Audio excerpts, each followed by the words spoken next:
تراما، کلمه‌ای که این روزا همه ازش استفاده میکنن تا توضیح بدن چرا اینجوریان که هستن. من تو برقراری ارتباط مشکل دارم، چون تو بچگی هر وقت میخواستم از خودم دفاع کنم، پدر و مادرم منو ساکت میکردن و میگفتن بی احترامی میکنم. من یه سری رفتارهای سمی دارم، چون یک تاکسی داشتم که احساساتم رو بازی داد. درسته، فهمیدن این که چرا یه سری رفتارها رو داری و این که تقصیر تو نیست حس آزادی میده. آدم احساس میکنه یه باری از دوشش برداشته شده، چون میفهمه که تقصیر خودش نبوده. ولی از طرف دیگه همین که میفهمی خارج از کنترل تو بوده باعث میشه حس کنی قدرتی نداری. تو نبودی که خواستی توی ارتباطاتت مشکل داشته باشی. انتخاب نکردی که از لحاظ عاطفی بی احساس باشی. ولی کسی یا چیزی باعث شده و حالا باید با این بار که نمیذاره زندگی رو کامل تجربه کنی ادامه بدی. بی‌انصافیه نه؟ اینکه به یه چیزی گره بخوری که هیچ کنترلی روش نداشتی.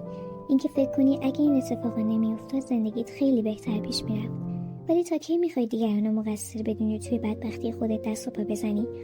ما خیلی وقت گیر میکنیم توی اینکه کی با همون بد کرده، ولی به ندرت فکر میکنیم که چطوری میتونیم از این سیاهی که بهمون تحمیل شده عبور کنیم. چرا باید این کارو کنم؟ تقصیر من که نیست. آره درست میگی، تقصیر تو نیست، ولی مسئولیتش با توئه. اونا بهت آسیب زدن و زندگی تو سخت‌تر کردن، ولی آخرش این تویی که باید با این مشکلات کنار بیای. اگه کسایی که بهت بدی کردن معذرت بخوان یا بخوان جبران کنن مشکلت حل میشه؟ یهویی میتونی بدون نقص ارتباط برقرار کنی یا رفتارهای سمیت از بین میره؟ معلومه که نه. آسیب‌ها وارد شدن و فقط خودت میتونی درستشون کنی. واسه همینه که مسئولیتش با خودته. مسئولیت قبول کردن به این معنی نیست که تقصیر رو بپذیری. یعنی اینکه خودت رو موظف بدونی و قدمایی که زندگیت رو بهتر و پربارتر کنه برداری. تصمیم با توئه. میخوای از ترومات عبور کنی، آدم بهتری بشی و زندگیت رو اونطوری که همیشه میخواستی بسازی، یا میخوای توی خودت غرق بشی، دنیا رو مقصر بدونی و فقط رویایی از اون زندگی که میتونستی داشته باشی؟ این تصمیم با توئه. این همون ارزش مسئولیته. وقتی مالکیت چیزای زندگی رو به عهده میگیری، یه بخشی از کنترلی که زندگی ازت گرفته رو پس میگیری و نتیجهش اینه که قدرت بیشتری داری تا زندگیت رو اونطوری که همیشه آرزوشو داشتی تغییر بدی. یه جورایی طنز تلخه که وقتی مسئولیت زخمایی که دیگران بهت وارد کردن رو قبول میکنی، کنترل بیشتری روی زندگیت پیدا میکنی. میدونم آسون نیست. منصفانه نیست که تو مجبور باشی آدم بزرگتر باشی فقط چون یه نفر دیگه احساساتش رو مدیریت نکرده. اینکه به خاطر بی‌کفایتی دیگران یا یه شوخی عجیب کائنات مشکلات بیشتری روی دوش تو باشه.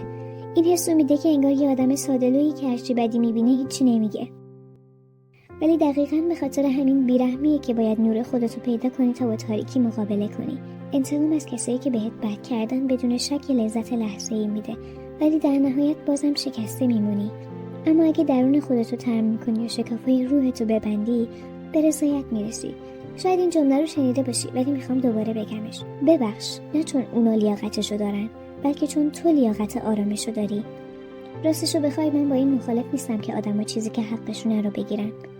اگه بخوام صادق باشم، گاهی از عدالت لذت میبرم. اینم بخشی از انسان بودنه. من اونقدر ایدئالگرا نیستم که فکر کنم فقط با صلح و مهربونی همه این مشکلات حل میشه. ولی باور دارم نیتی که پشت کارمون هست باید از نور باشه، نه تاریکی. پذیرفتن مسئولیت تروماهایی که دیگران بهت وارد کردن تو رو ساده‌لوح نمیکنه. اتفاقاً برعکس، این فرصت رو بهت میده که آدم بهتری باشی و برای وقتی که زندگی مشکلات بیشتری جلوت میذاره قوی‌تر باشی. و زندگی قطعاً این کارو میکنه. مشکلات همیشه هستن و این واقعیته. ولی دفعه بعد فرق داره، چون تو قوی‌تر شدی یا آماده‌ای که باهاش روبرو بشی. این حرفا رو نمیزنم فقط چون درسته، بلکه میگمشون چون زندگی خودم رو عوض کرده.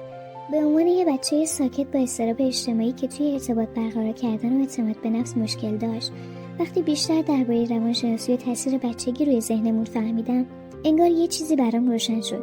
فهمیدم چرا ذهنم اینجوری خودم رو تخریب میکنه، چرا حس میکنم هیچ کدوم از کارم مهم نیست، چرا مشکل اعتماد به نفس دارم. نمیگم پدر و مادرم آدمای بدی بودن، اونا خودشون با مشکلاتشون درگیر بودن، ولی من اونقدر توی گذشته گیر کرده بودم که فقط تلخی و بی‌قدرتی حس می‌کردم.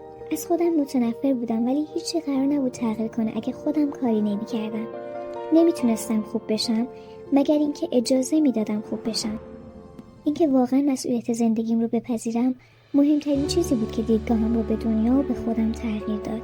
باعث شد پدر و مادرم رو نه به عنوان آدمای سختگیر و دیکتاتور، بلکه به عنوان آدمایی ببینم که دارن با ابزارهای محدودشون زندگی رو مدیریت میکنن. باعث شد فعالتر باشم و چیزایی که برام ارزش دارن رو دنبال کنم. به من هدف داد، چیزی که بیشتر از زنده موندن روزمره است. مسائلی که از گذشته با هم مونده هنوزم یه نبرد روزمره است، ولی حالا باور دارم که میتونم از پسشون بر بیام و اونا رو به چیزی تبدیل کنم که بهش افتخار کنم. شاید برداشتن این قدم برای تو هم همین اثر رو داشته باشه. تقصیر تو نیست، ولی مسئولیتش با توئه. مراقب خودت باش و یادت باشه ما همه توی این مسیر با همیم.